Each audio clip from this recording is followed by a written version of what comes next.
You know there's a statute of limitations. That's 7 years. You've been dead 30. You're the love of my life. This is for your own good.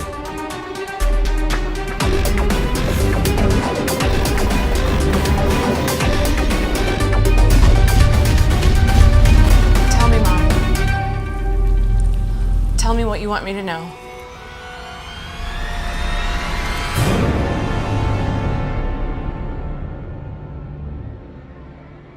Cool. Okay. So, just in case you guys don't know, we're here to celebrate the launch of the virtual series DEFROST that's opened on VeeR on Thursday. This is the director of said series, Randal Kleiser. I'm not gonna lie, I'm geeking out a little bit because the man is kind of a big deal. He directed a lot of films that were a massive part of my childhood. Grease, one of them. Flight of the Navigator. Honey, I Blew Up the Kid. The list goes on. It's insane. So yeah, absolutely incredibly grateful that he's taken the time to be here tonight and to chat with us. So we're just going to follow up with I'm going to be asking Randal some questions, and then later on we'll open up to you guys.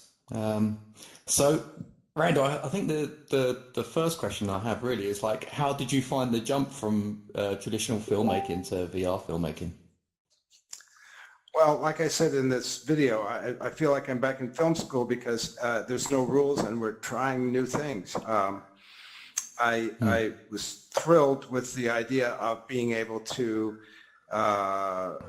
work with the actors who had never done this either. None of us had, and we were all learning together how you deal with the 360-degree space.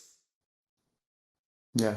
So I was going to ask you about that, if any of the actors had done it before and stuff. Were any of them apprehensive about giving it a go? Or? No, they were all excited because it's something new and nobody had done it, and they had all done plays, so they knew how to act in a long 5-minute segment. Like a plays can be a half hour, an hour, or more, but usually in movies it's like you do it for a short burst. Yeah. So awesome. Right. Okay. So there wasn't no one needed particular persuading or anything to get on board, and everyone was just super excited about just jumping into something new and jumping into the unknown, let's go in a exactly. In a way. And we were all figuring it out ourselves as we went, because the technology was a little primitive when we shot this, and trying to get everyone to figure out that they had to be on all the time, even if the other actors were talking and they were far away, they had to know that they were still being photographed, and that was hard, because if they were on the other side of the room, they sort of thought they could slouch, and I said, no, we see you. So was there any VR films or anything that you watched to kind of get some ideas and stuff of how to do things and how to approach it? No, the only thing I had seen before I did this was an Oculus Rift thing where you go to a Tuscany villa and walk around in 3D, and by using the little jumpers, you could move around the place like you can do in this space here. And when I saw that, I thought this would be a great idea to try to integrate actors into it in a story. So I had not seen any. I hadn't seen anything that was dramatic, and there's only been a few things I've seen. I think there's a show called Invisible that I saw. Anybody see Invisible? Yeah. That series Invisible? Yeah. And there was one called, there's somebody over there. Yeah. And also I saw Gone, that one. Those are the only two. But we had shot before I saw any of those. Yeah. Oh wow! So you did kind of sort of go in blind, as it were. That's right. And we also we had no way of knowing how to shoot with the camera. We didn't know how close the actors could get to the camera, so we just improvised. And they said, don't get any closer than 5 feet. But we got like 2 feet, Yeah. and it still worked. Somebody over there has a question, I think.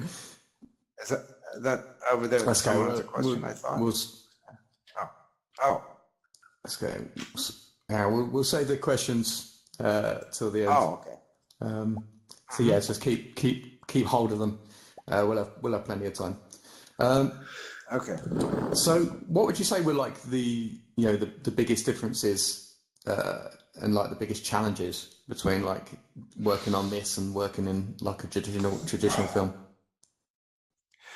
Well, you had to, in working in this type of 360 stereo VR, you had to think of, when you're doing takes, you got to know which one is the best one, because you can't cut them. You can't have like part of one take and part of another. So you have, while they're filming, you have to remember who flubbed a line or who didn't hit a mark, and know, is that worth giving up for the good performance in the next take? So that was one of the hardest things, is to remember each take, which was the best one, because we couldn't play them back. I had to just remember them. They were all on, we just couldn't do playback at the time. So I had to think, was it take 2 or take 5 that was the best one? That was hard. Awesome. So did like all of the actors that were involved, did you know them beforehand before you worked on this, or did you just like draw up a little short list and reach out to everyone? Because there's some big names in there. Well, Carl Weathers, I directed him in Starsky and Hutch in the 70s. And Bruce Davison, I worked on my master's thesis at USC, and he was in a movie I did called The Gathering, and he was in It's My Party. So I worked with him many times. Chris Atkins I worked with on The Blue Lagoon. And Tana Frederick was someone new that I hadn't worked with. Harry Hamlin I had not worked with, but I knew him. And the little boy who plays the android is my next door neighbor. So I cast him. Oh, really? Yeah. That's great. He's really good. He's really good at it. He happens to be an actor, and I said, well, he was right for the part, so I said, do you want to try out? And he said yes, and so he got the part. He's the only person I saw for that part. And it turned out to be good, yeah. He was fantastic in it. Oh, that's crazy that he's your next door neighbor. That's well, you know, crazy. I've written. That's awesome. I've written 12 more episodes, and I knew that he was going to get older, so I wrote into the script that he traded his robot body for an older version, so he would be taken seriously. And that way, if we shoot season 2, it'll make sense that he's gotten older. Yeah. Yeah. That's awesome. So where did the idea for this come about? Like, had this been, in the pipeline for a while, or is it something that just specifically came up with for VR? No, I wrote this as a feature film back when I went to film school. Around 1968, I wrote DEFROST. It was when cryogenics had just started, and I got the idea then, and I just had the script lying around, and I decided to. When I saw the Oculus Rift, I decided to adapt the script to this medium. Oh wow! So you've had plenty of years to kind of work on it then, and to kind of like well, I really just had it in.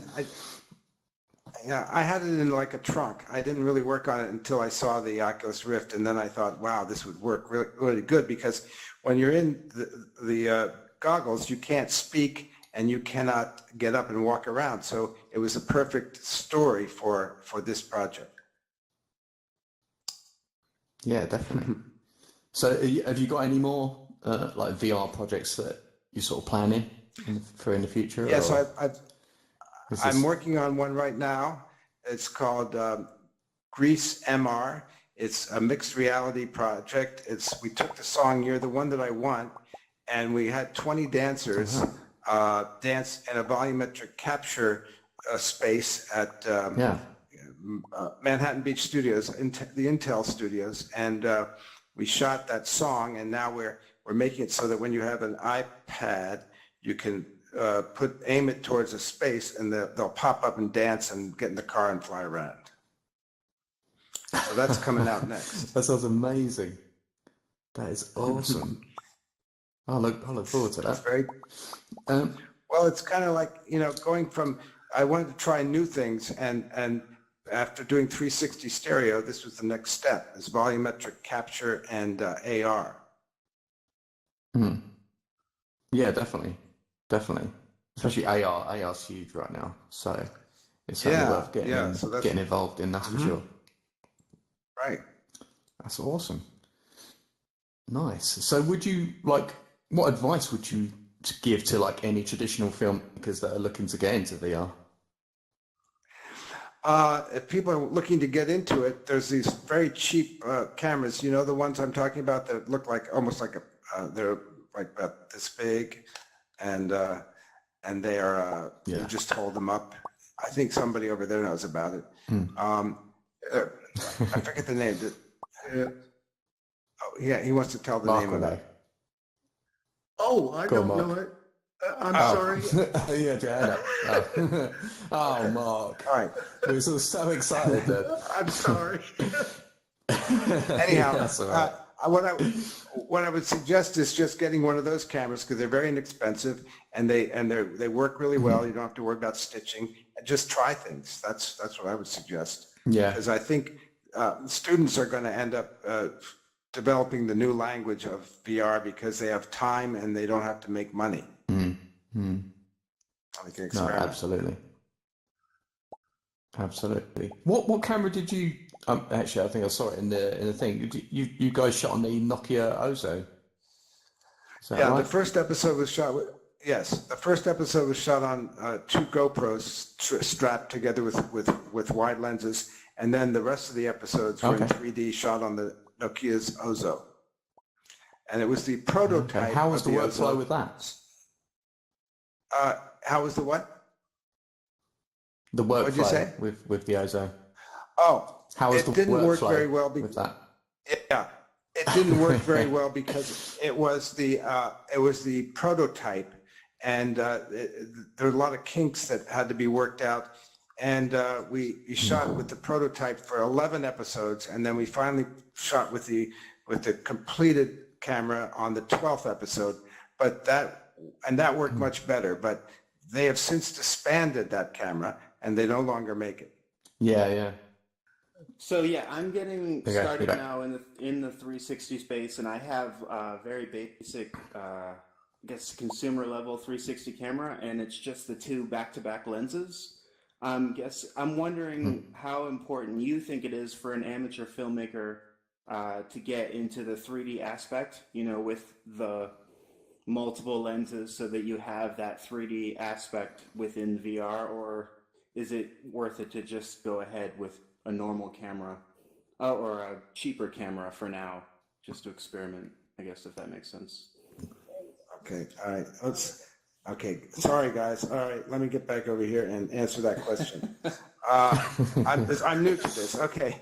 I think it's not important at all to do 3D. I think it's much more important to try to stage in 360 and use that camera the one that you just mentioned is the one I was talking about. So. Yep. Yes, I would not bother with 3D. You don't need that. It's there's enough to worry about just to figure out how to do 360.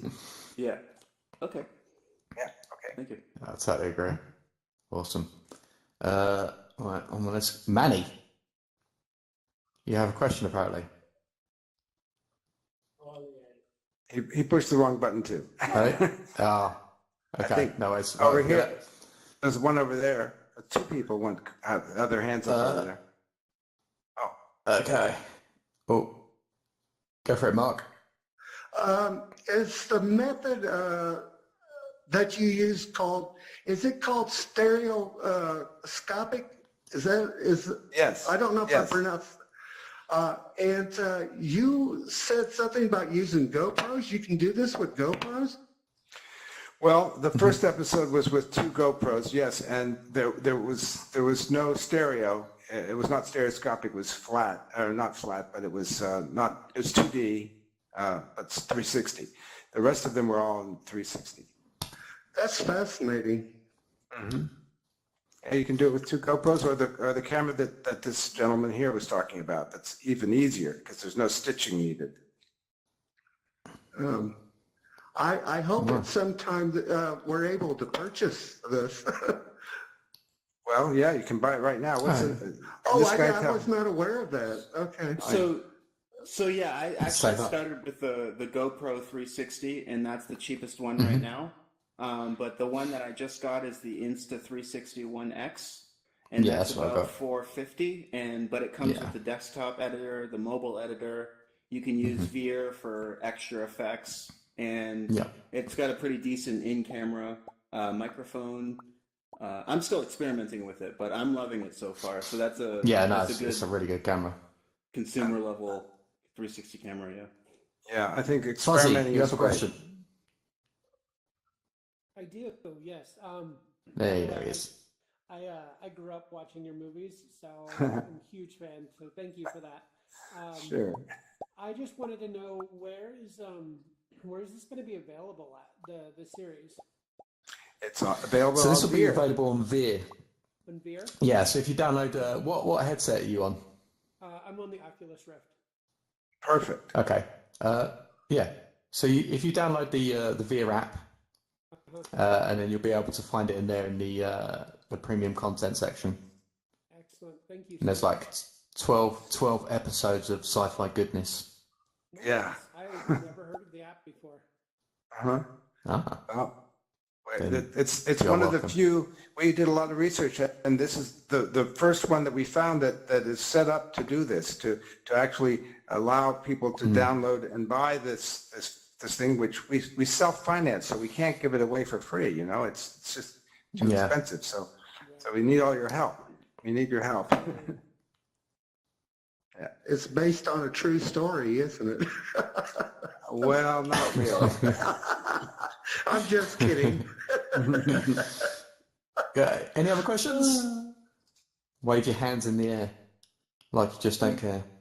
Over there, there's the guy over at the top to your Aaron? left. Oh. Aaron, do you have a question? Actually, I'm sorry. Yes, I do. I'm sorry. Can you just repeat where we can get it again? I'm sorry, I missed it. Yeah, that's right. It's nice. So yeah, if you download the VeeR app, VeeR, and then you'll be able to find it in the premium content section on there. Copy. Thank you. And if you want to see more stuff about DEFROST, you can go to DEFROSTVR.com and see more clips about the making of it. Great. Which I would highly recommend. Over there, there's somebody. Lisa Marie, you're up. You may need to unmute your mic. Hello. Hang on a minute. See it. Oh, there. No. Yeah, you're muted. It's the top button. Okay. Okay. There we go. Sorry. There she is. Hi. That's all right. Hey. I'm an English and journalism major. Cool. And I just want to know, did you write a lot of books and stuff before you wrote movies? No, I just made 8mm films when I was a kid, and then I went to USC Film School and made 16mm films, and then I started directing TV and made 35mm films, and now I'm in VR doing 360 films. Sweet. So I've been working my way up. I have a lot of those in my past too, but I write, and I just kind of wondered, if you wrote any stories down before you put them on film. Yes, I have many stories that I wrote, and then the good ones I made into films. Nice. Very nice. Okay. That's what I wanted to know. Thank you. Okay. You're welcome. Anyone else? Anyone else got any questions? Jason J, welcome back. How you doing, bud? Good, thanks. How are you doing? Good. I'm not too bad. Have you got a question for Randall? I was kind of curious. I know you talked about the camera setup, but once again, Mr. Randall doesn't happen to know what model that camera was that he used? Well, it's not made anymore. Oh, It was called. Yeah. It was called the Ozo, but they don't make it anymore. Is that what you mean? The one that we shot the whole series with? Yeah, thank you. Yeah. There's some really good ones out. I think my associate Manny's somewhere here. He knows all about that. Or maybe you do too. Daniel, do you know the best camera to use now? Well, I mean, I can only speak on about the ones I've used, but for me, the Insta360 Pro is very, very good, and it's easy to use. Has anyone had experience with the Nikon Key Mission? No. That's one of the more consumer cameras, isn't it? I think. Yeah. It came out maybe 2 years ago for about $500 US. Okay. I mean, if it's a couple of years old, I'd probably sort of go with getting something a bit more recent, like the Insta360 One X or the GoPro Fusion. Only because they get upgraded so quickly now. It's tough to keep up. Or the Insta360 Evo, where you can shoot both 360 and 180. Mm-hmm. And the 180's in 3D, and it looks really good. Yeah, the camera design itself isn't that great, but yeah, the camera, what it does is pretty good. Mark, you have a question? Have I? Yes, one more. I'm sorry. That's all right. What headsets can this be viewed on right at this moment? So I know one of the main designs is the Oculus Go. You can view it on the Rift as well, I believe. Frog's portal to home space. Okay, yeah, I think it's all on the VeeR page, I believe. It explains all the headsets that you can use. VeeR.tv page explains. Okay, thank you. It's also, I think that, I don't know about the premium content, but VeeR is also available just on your phone, normal 360 mode too. So if you don't have a headset, I'm pretty sure you can watch this just normal too, just moving your phone. I don't think it's available on the mobile app. I think. Is that how? I think generally it is, and you can view 360 photos and stuff on that. Okay. This movie was really designed to be looked at in a headset, so that you feel like you are the person. Yeah. Don't be that guy. Watching all the latest films on a phone. Okay, any other questions? I'm trying to look around the whole room. Yeah. Oh, there, Aaron, in the back. I can't tell if your arm's up or not, or your hand's up. In the back, the guy who's looks like a zombie black guy. Looks like the guy from Doom Patrol. Frog. Frog, you're up. It's your moment to shine. Is it Frog? Available right now on VeeR? It is. It is. Okay. But only to watch after this is finished. Don't go right now. Let us know what you think. Frog. Is there a way that they can let us know what they think of it? I don't know if there's a feedback channel or place. I don't know. I don't know. That's a good question. Yanfei? Can you hear me? Over here. No. She's giving love. You can leave feedback on the Facebook page, I think. And there's like VeeR Facebook groups and stuff and communities. Oh, good. Which have a lot of people involved in. We'd love to hear. We'd love to hear from any of you about what you think, because no one's seen it yet. This is the very first time it's been released after 3 years of work. So yeah, privilege. Lisa Marie, you have another question? Yes. No, I'm very excited about seeing this show. But can I ask you, have you ever worked with people like Anthony Hopkins, stuff like that? I've I've worked with some really interesting people. I worked with Sir John Gielgud and Helena Bonham Carter and Melvin Douglas, old timers like that. Yeah, a lot of great folks. Yeah. Veronica Cartwright is in this Okay. movie, and she's fantastic. You know. Oh, I love her. Yeah. No, and did you get to know her? I sure did. She was here yesterday at the party we had, or 2 days ago, and Really? I worked with her in Flight of the Navigator and on this movie, and she's just wonderful. She's a great actress. Oh, she's the best. Yeah. Mm-hmm. Oh, very nice. Very nice. Okay. Yeah, thank you. Thank you. Thank you. All right. Awesome. Anyone else? Oh, here's one right in the front here. Oh, Ghost. Go for it. Yeah. Does it all have to be related to this, or can we just ask anything? No, go for it. Yeah. Go for it. I just wondered if you had any good stories from working with John Travolta and Olivia Newton-John in Greece. Just anything that was stuck out. Ooh. I don't know. Well, I'll tell you, you're in luck because October 22nd, I'm releasing a book called Grease Director's Notebook, and I have all kinds of stories in it. And it has all my drawings and my sketches and the script and notes. So that's the best news I can tell you about that, about John and Olivia. So, it's coming out with HarperCollins October 22nd. No way. Note that in the calendar. Nice. Yeah. Awesome. Anyone else? Yes. Around. I don't know. Jason, is your hand up? No, it's not. Sorry. Okay. I'd like to know. I would like to know by a show of hands how many people here are filmmakers.